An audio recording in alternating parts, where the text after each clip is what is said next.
Hello viewers, welcome to खरी बात with Rahul Chaudhary. मैं हूं रजनीश कुमार।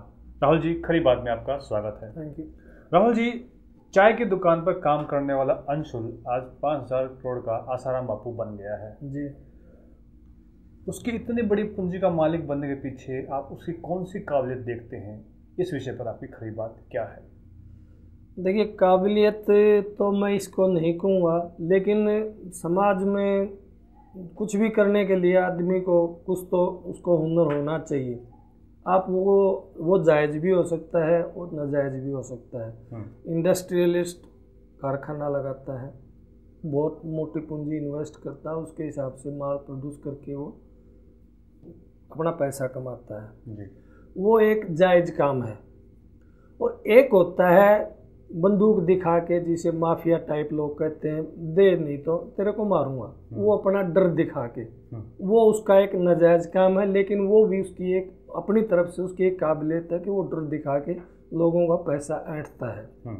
तो सॉरी, इंडस्ट्रियलिस्ट को कंपटीशन का खतरा रहता है, पैसा लगाता है, बाजार में जाता है तो दूसरा भी आता है, हमेशा कई बार डूब भी जाता है पैसा। तो इस माफिया को कानून का डर रहता है, दूसरे अपने ही साथियों से मरने का भी डर रहता है। लेकिन बापू ने एक तीसरा रास्ता अपनाया, धर्म का। उन्होंने धर्म को ही एक कारखाना, इंडस्ट्री बना के लोगों के सामने वो गए और उसके दम पे उन्होंने पैसा कमाया। ना तो उन्हें कानून का डर, ना ही कंपटीशन का डर था। लोगों को उन्होंने एक धर्म का सपना बेचा कि मेरे पास आइए, अपनी समस्याओं का मुझसे हल लीजिए और बदले में उनको कुछ न कुछ चढ़ावा, जिसे हम गुरु दक्षिणा कहते हैं, वो दीजिए। इस बल पे वो आहिस्ता आहिस्ता एक छोटे से आश्रम से इतने बड़े भू संपत्ति बन गए। इसके सहारे उन्होंने क्या किया कि वो जहाँ पे उन्होंने सत्संग रखा, उनके लोगों ने फिर उसको आगे बढ़ने में, उनके भक्तों ने उनकी मदद भी की, चाहे जाने चाहे अनजाने या श्रद्धा में डूब के, कि वो आहिस्ता आहिस्ता उस जगह को 100 गज को 1000 गज बनाते गए। इस तरह से बहुत से आश्रमों की जो जगह है बताते हैं, उन पर केस भी चल रहे हैं, वो ऐसे जगह जगह कब्जाते गए। इस तरह से वो एक तरह से भूमाफिया बंदूक के दम पे जो जमीन कब्जा करता है, इन्होंने धर्म के दम पे उन जगहों को कब्जाया है। इस करके वो इतने बड़े भूसंपत्ति आज 5,000 करोड़ के मालिक बन गए।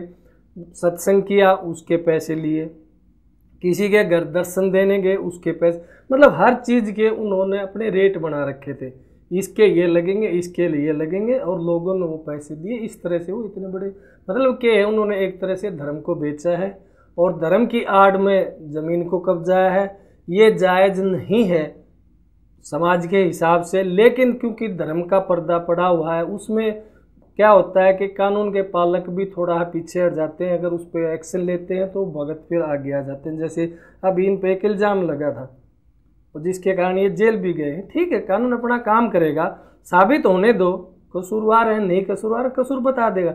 लेकिन समर्थकों का रिपोर्टर्स को पीटना, उसके समर्थन में आके नारे लगाना, पुलिस को अपनी कार्रवाई ना करने देना, ये क्या दिखाता है?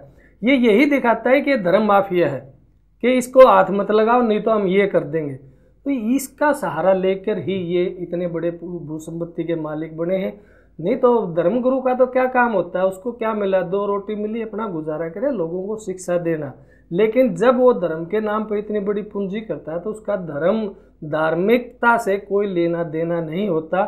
सिर्फ एक वो चौगावड़े हुए होता है, बुगला भगत होता है, और उसकी आड़ में अपना वो व्यापार चलाता है। मैं तो ये मानता हूँ कि इनके पीछे ये काबिलियत है कि इन्होंने धर्म को इंडस्ट्री का रूप दिया और उसको बेचा है। धन्यवाद राहुल जी।